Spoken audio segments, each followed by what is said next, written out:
میں اپنے نوجوانوں سے کہوں گا تم بھی نظر رکھو. نظر مطلب لڑکیوں پر اس طور پر نہیں کہ تم بھگا کر کے لے جاؤ. نظر رکھنے کے لیے میں یہ کہہ رہا ہوں کہ اپنی بہنوں کی حفاظت پر نظر رکھو. یہ نہیں ہے کہ تمہارے گھر کی بچی، پورے مسلمان بچیاں جہاں پر بھی ہوں، مشرق و مغرب، شمال و جنوب میں، وہ تمہاری بہنیں ہیں. سندھ کے علاقے میں چند عورتوں کو کچھ گنڈوں نے گرفتار کیا تھا تو محمد بن قاسم 19 سال کی عمر میں عرب سے 10,000 کا لشکر لے کر کے ہندوستان آ گئے تھے اپنی بہنوں کی عزت بچانے کے لیے. آج یہ فکر ہونی چاہیے آپ کے اندر. تمہارے اندر بہت تیزی سے یہ سب معاملات پھیل جائیں. کیا آپ نے دیکھا ہے کہ کہیں پر اگر کسی غیر مسلم لڑکی کے ساتھ اگر ہمارا کوئی لڑکا پھنس گیا ہے یا پھنسایا ہے یا جیسا بھی ہوا ہے، لیکن شادی کی بات آتی ہے تو جتنے سنگی ہیں سنگٹن والے سب آ کر کے واویلا مچاتے ہیں، لو جہاد کر رہا ہے، لو جہاد کر رہا ہے.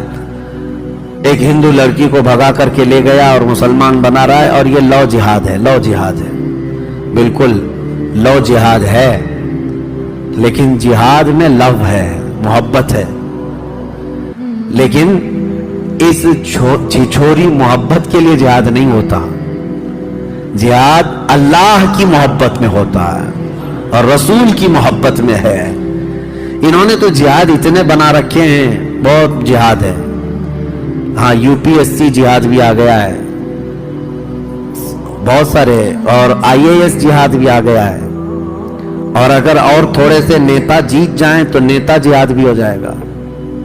زیادہ مسلمان جیتنے لگ جائیں تو وہ، اور ٹیچرز بہت سارے سیلیکٹ ہو کر کے آ گئے گورنمنٹ میں تو ٹیچرز جہاد بھی ہو گیا. ابھی چند دنوں پہلے ہمارے ایک قریبی ہیں، ان کے متعلق میں سنا کہ انکم ٹیکس جہاد بھی ہے، کہ بیچارے وہ انکم ٹیکس کے اچھے ماہر ہیں، وہ CA ہیں، تو دوسرے کفار و مشرکین تانا دینے لگے یہ جو ہے نا ٹیکس جہاد بھی لائے گا. میں کہتا ہوں ان ظالموں کو جہاد اتنا یاد ہو گیا ہے کہ حقیقت میں جہاد ہو جائے گا، ان کو ایسا لگتا ہے. لیکن میں آپ سب کو یہ گزارش کرنا چاہوں گا کہ اپنی بچیوں کی حفاظت پر توجہ دیں. آج امت کا ایک بڑا مسئلہ ہے، دل دکھتا ہے، دل روتا ہے. کئی ایسے گھر ہیں جہاں سے بچیاں بھاگ کر چلی گئیں تو یہ جھوٹی محبت کے نام پر جب گئیں اس وقت ہزار سمجھا جائے جن کے پلے نہیں پڑتا ان لڑکیوں کے. یہ ماں باپ کو بھی ٹھوکر مارتی ہیں، اپنے گھر والوں کو بھی ٹھکرا دیتی ہیں، اور ایک ایسے نوجوان کے پیچھے بھاگتی ہیں جس کو سال بھر پہلے سے جاننے لگی. 18-20 سال سے جس باپ نے خون پسینے کی کمائی سے پالا ہے اس کو ٹھوکر مار کر کے جاتی ہیں. اور ان کا انجام بھی میں نے دیکھا ہے، ایک دو نہیں، وہ بہت ساری لڑکیوں کی ایک لسٹ ہے. ان درندوں کے پیچھے بھاگ کر گئی تھی اور اس کے بعد ہوا کیا؟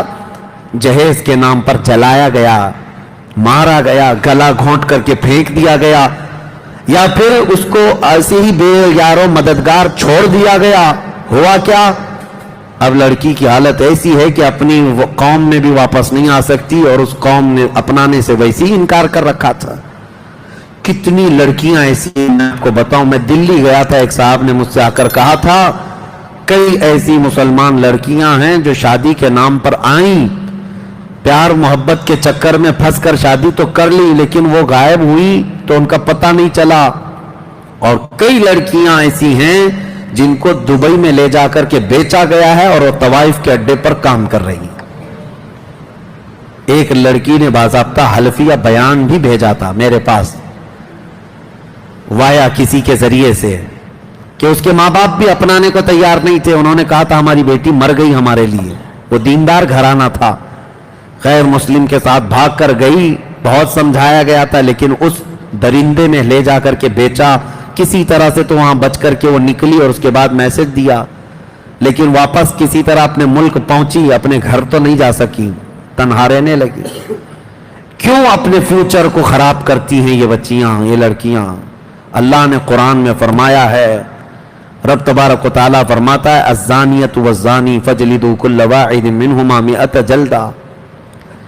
اللہ نے فرمایا زانی زنا کرنے والے مرد اور عورت کو 100 کوڑے لگائے جائیں گے. اسی آیت میں اللہ تعالیٰ نے فرمایا ہے کہ الزانی لا ينکحها الا زانیۃ او مشرکۃ والزانیۃ لا ينکحها الا زان او مشرک وحرم ذلک علی المؤمنین. زنا کرنے والی عورت اور مشرک آدمی، یہ کسی بھی زنا کرنے والی عورت اور مشرکہ عورت مومن کے لیے جائز نہیں، اس کو ویسا ہی آدمی چاہیے. اور زنا کرنے والا مرد اور ایسا مشرک آدمی کسی عورت کے لیے نہیں ہے. اللہ نے فرمایا مومنوں کے لیے حرام ہیں یہ. حرم ذلک علی المؤمنین، مومنوں کے لیے حرام ہے. اور ہماری بچیوں کو یہ کون بتائے؟ ان کو ایسا لگتا ہے یہ مولویانہ باتیں ہیں، یہ دقیق باتیں، دقیانوسی باتیں ہیں، پچھلے زمانے کی باتیں ہیں. میں یہ چاہتا ہوں نوجوانوں، تمہاری بھی ایسی کمیٹیاں ہونی چاہیے کہ تم اپنی بچیوں کی حفاظت کے لیے الرٹ ہو جاؤ کہ ہم بھی اپنی بچیوں کی رکشا کریں گے اور حفاظت کریں گے انشاءاللہ. اور جو بہک گئی ہے اس تک پہنچ کر کے یا تو اس کو اسلام کے متعلق اور رسول پاک صلی اللہ تعالیٰ علیہ وسلم کے متعلق بتا کر کے واپس لانے کی کوشش کریں. جہاں تک کوشش تم کر سکتے ہو انشاءاللہ اللہ کی مدد آئے گی انشاءاللہ. میں گیا تھا چند دنوں قبل ایم پی میں، جبل پور علاقہ ہے، وہاں کی کئی نوجوان بہت اچھا کام کرتے رہے. مجھے بڑی خوشی ہوئی ان نوجوانوں سے. پورے شہر بھر میں یہ نوجوان اتنے ایکٹیو رہتے ہیں کہ کسی بھی گھر کی ایک بھی مسلمان بچی کو کسی غیر مرد کے ساتھ اگر دیکھ بھی لیں تو وہ ایکشن لیتے ہیں.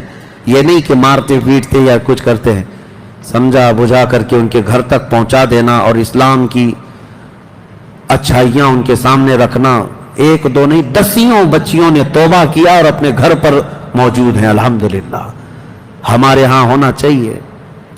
یہ آج ایک دو سے نہیں ہوگا، سارے علماء بھی اویئرنس لائیں اور عوام بھی اور نوجوان بھی. سوشل میڈیا سے بھی آپ لوگوں کے درمیان اور لڑکیوں کے درمیان یہ اویئرنس لائیں کہ تمہارا فیوچر خطرے میں ہے. کیونکہ اب وہ پیار محبت کے چونچلے نہیں جو کالج میں ہو جایا کرتے تھے. اب تو باضابطہ یہاں پر پلاننگ کے ساتھ، انعام کے ساتھ درندوں کو چھوڑا جا رہا ہے. کتنی سنگٹنیں ایسی ہیں جو خفیہ طور پر میٹنگ کر کے ٹریننگ دے رہی ہے نوجوانوں کو سٹیپ بائی سٹیپ کہ ایک مسلمان لڑکی کو لانے کے لیے تمہیں پہلے کیا کرنا چاہیے، کس طرح سے دوستی کرنا چاہیے، کالجز میں داخلہ لو، ٹیوشن میں جاؤ، سوشل میڈیا پہ ریکویسٹ بھیجو فرینڈ کی، اس کے بعد پھر ان سے چیٹنگ اس طرح سے کرو، پھر ان کو اپنی مجبوری بتاؤ اور پھر دل کھول کر کے رکھو، محبت میں دیوانی ہو جائیں، اس کے بعد لے آ جاؤ. سال بھر کا پروسیس ہوگا اور اس پر ان کو سال بھر ایک لڑکی کے ساتھ نہیں لگایا جا رہا ہے، ایک مرد 10 لڑکیوں کے ساتھ لگایا جائے اور وہ یہی سب حرکتیں کرتا رہے گا اور اپنے گرو گھنٹالوں سے پیسہ بھی لیتا رہے گا. اور جب ایک دو لڑکیاں اس کے جال میں پھنس جائیں ان کو لے جائے گا. اللہ کی پناہ، ان کی عزت لوٹ کر کے ان کو کسی بھی طرح سے آوارہ چھوڑ دیا جائے گا. آپ اس قوم سے ایکسپیکٹیشن رکھتے ہیں جن کے ہاں بھید بھاؤ اتنا ہے، چھوت چھات اتنا ہے، اپنے ہی دھرم کے دوسرے برادری کا وہ تو نکاح شادی نہیں کرتے. کیا یہ بات نہیں ہے؟ ایک ہی دھرم کے ہیں لیکن برادری الگ ہے. مجھے بتاؤ کوئی برہمن لڑکا کسی دلت لڑکی سے شادی کر کے دکھائے، پوری کمیونٹی والے اس کو نکال دیتے ہیں، بھگا دیتے. ارے راجستھان وغیرہ میں تو جلا کر مار دیتے ہیں شادی ایسی اگر دوسری برادری میں کر لیا تو. ہمارا ایک ٹیکسی ڈرائیور ہے، بھاگا پھر رہا ہوا تھا، وہ بتا رہا تھا ہم سے کہ ہم نے جو ہے دوسری برادری میں شادی کر لی ہے اور اب ہمارا گاؤں جانا محال ہے، امپاسبل ہے، ناممکن ہے. مجھے بھی ماریں گے اور میری بیوی کو بھی ماریں گے. اجمیر میں رہ رہا ہے. یہ تمام میں اس قوم کی بات بتا رہا ہوں جو دوسری برادری کی لڑکی کو پسند نہیں کرتے، چاہے وہ ایک ہی دھرم کے ہوں. چاہے جائے کہ وہ مسلمان بچی کو پسند کریں گے، کبھی وہ مسلمان لڑکی کو اپنائیں گے. ان لڑکیوں کو کیا ہو گیا جو اس طرح سے بھاگ رہی ہیں یا جا رہی ہیں؟ اللہ کی پناہ، ڈرو اے میری بچیوں. تمہاری پرورش تو اسلام پر تمہارے ماں باپ نے کی ہے کہ کل قیامت کے دن یہ سیدہ کائنات فاطمہ الزہرا کی جماعت میں جنت میں جائے گی.